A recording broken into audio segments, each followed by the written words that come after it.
Mesdames et messieurs de la presse, je vais vous présenter le petit document ou le mémorandum préparé par Yewwi Askan Wi en réponse à la sortie du gouvernement du Sénégal, sortie que vous avez sans doute suivie hier.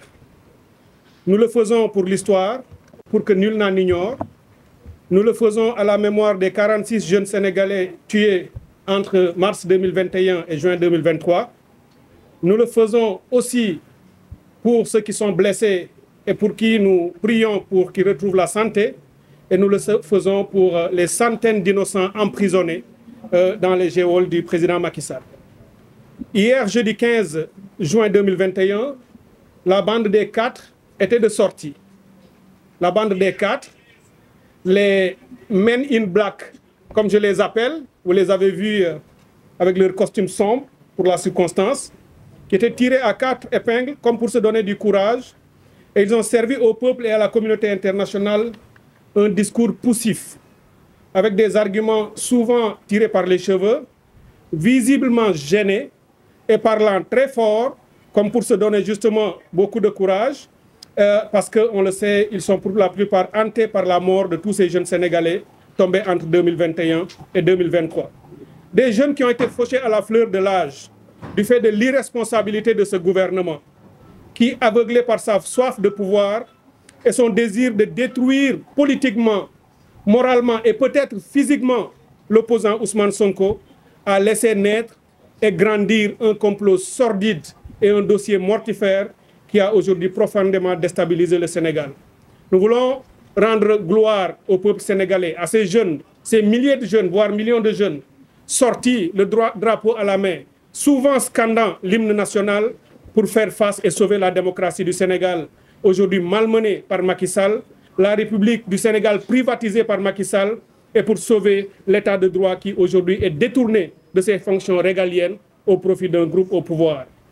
Nous commencerons comme le gouvernement, comme leur sortie d'hier, à poser le contexte. Ce contexte, quel est-il, contrairement à ce qu'ils ont présenté eux? Nous revenons ou retournons en 2021 pour commencer par ce complot sordide, un complot d'État, conçu et exécuté sur 2 ans pour détruire Ousmane Sonko.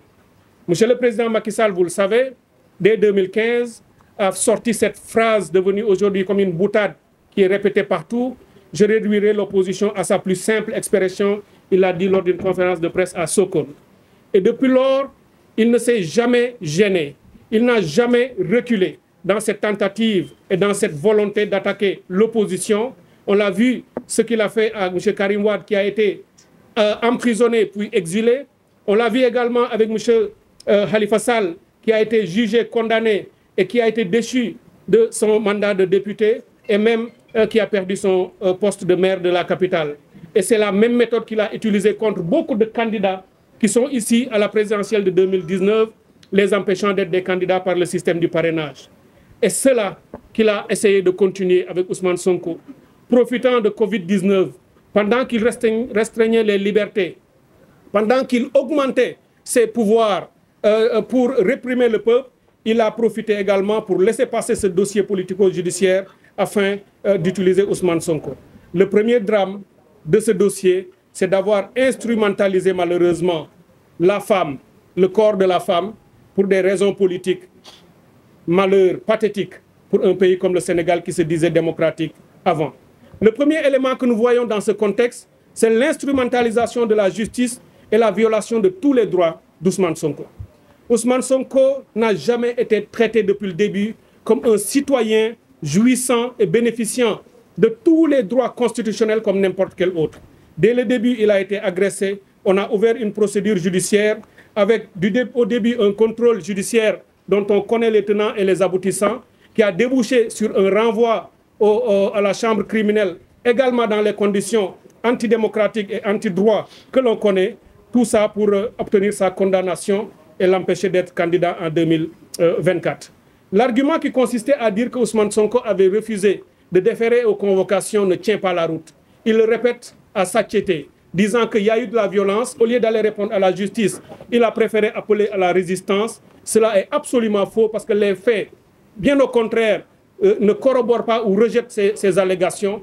Ousmane Sonko n'a jamais refusé d'aller répondre au tribunal. La seule fois où il l'a fait sur le dossier de l'accusation pour diffamation, c'est parce qu'il était cloué dans un lit d'hôpital, sur un lit d'hôpital, parce qu'il a été agressé avant, il a été violenté et il risque même sa vie du fait de ces entrefaites-là.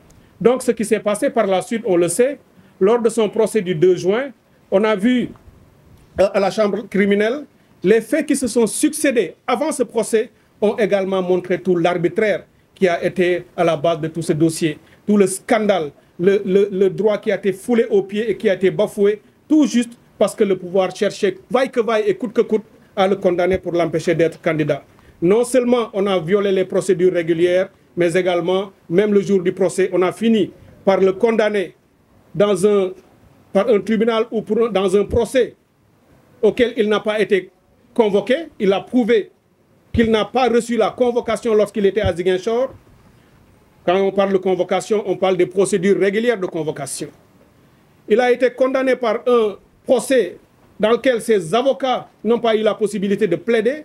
Il a été convoqué dans un procès dans lequel il n'a jamais été poursuivi pour les faits sur lesquels finalement il a été condamné de délit de quelqu'un, en l'occurrence Ngagne Demba reviendra là-dessus, sur le délit pour lequel il a été condamné et qui n'a jamais été à la base du renvoi de la chambre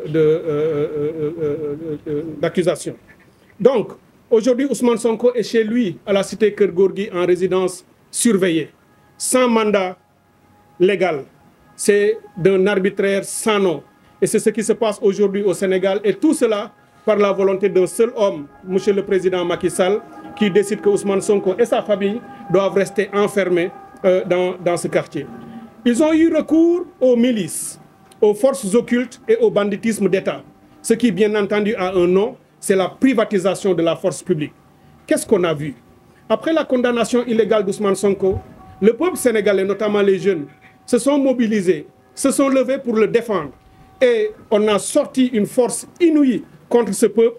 Et ce qu'on a tous constaté de nos propres yeux, à l'intérieur du pays comme à l'international, c'est qu'on a vu sortir les milices, les nervis du pouvoir, qui ont été armés et transportés par des véhicules qui étaient stationnés devant leur siège. Et tout le monde l'a vu.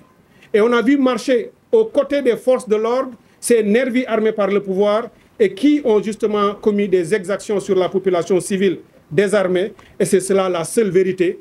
Malgré les fanfaronnades de la bande des 4, les Men in Black, ça reste constant que ces gens-là ont agi au vu et au su des forces de l'ordre et de sécurité qui n'ont pas agi pour les neutraliser afin qu'ils ne commettent pas leur forfait sur la population civile. Nous avons également eu droit à un discours mensonger sur la déstabilisation extérieure du Sénégal par des forces qui viendraient de l'extérieur. On a voulu faire croire que ceux qui manifestaient dans la rue n'étaient pas des Sénégalais, c'était des forces occultes qui seraient venues de l'extérieur. Et ce discours est dangereux. Il est dangereux parce qu'aujourd'hui, on arrête des jeunes, notamment beaucoup qui sont venus de la Casamance, pour manifester à Dakar, étant Sénégalais et ayant le droit d'aller où ils veulent dans leur pays pour manifester. Aujourd'hui, on considère que ceux qui seraient venus de Casamance pourraient être des rebelles qui seraient venus pour commettre des forfaits. Ce discours ne tient pas et il n'est pas bon pour la République et pour la stabilité de notre pays. Et ce type de discours, parce qu'eux-mêmes, ils auraient pu avoir instrumentalisé leur nervis, ils auraient pu avoir manipulé leur nervis, leur mettant peut-être des cagoules, certains même étaient visibles, pour commettre les forfaits, les casses et les destructions, afin de les mettre sur le dos de l'opposition et des jeunes Sénégalais qui manifestaient. Ça également, Yewwi Askan Wi le rejette fermement. Également, un autre problème de ce contexte, la violation du droit constitutionnel à l'information. C'est un droit consacré. Le gouvernement du Sénégal a coupé Internet. On ne voyait ou entendait ça que dans les pires dictatures, Birmanie, autres Corée du Sud. Mais aujourd'hui, qu'on nous dise qu'au Sénégal, on a fait des restrictions sur les réseaux sociaux ou coupé Internet, cela est une catastrophe pour le pays. Encore plus grave lorsqu'on coupe le signal d'une télé et une radio comme Walfadjri. Nous le dénonçons avec la dernière énergie et demandons rapidement que cela soit réglé. Les enquêtes impartiales qui ont toujours été annoncées, qui n'ont jamais été tenues. Le 7 dernier, ils ont fait une conférence de presse annonçant l'organisation d'enquêtes, qu'ils mèneront des enquêtes impartiales. 2021, ils avaient dit la même chose. Jusqu'au moment où nous nous parlons, il n'y a jamais eu d'enquête. Ceux qui sont morts avant et qui le sont aujourd'hui, toujours leur mémoire nous hante parce que nous ne sommes pas capables de montrer qui a commis les actions ayant conduit à leur mort.